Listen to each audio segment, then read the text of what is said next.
Have you ever wondered what's inside a 9-volt battery? Today, let's peel the cover and dive inside. When taken apart, you can see there are many components inside, stacked together closely. Each one of these parts have a specific purpose. First, the familiar snap connectors. These terminals connected to each end of the series cells inside the battery. Followed by a cell placement sheet. This sheet prevents cells from moving inside the battery cover. Holding everything together is the cover, made out of aluminum. It protects the delicate internals from damage, contains any potential leaks, and gives the battery its signature shape. Here's the core of the 9-volt battery, its cells. Most commonly, you'll find 6 smaller alkaline cells, each providing about 1.5 volts. Wired in series, their voltages add up to the promised 9 volts.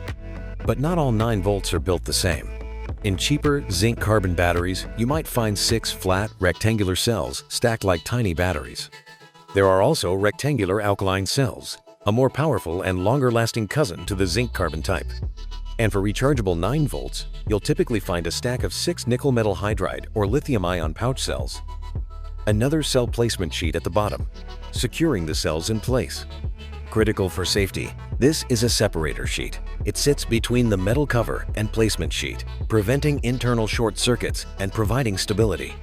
Finally, the metal cover plate at the bottom, pushing and securing each component inside. So, the next time you snap a 9-volt battery into place, you'll know there's a lot more to it than meets the eye. Subscribe for more videos like this, and keep in touch. See you in the next video. Thank you for watching.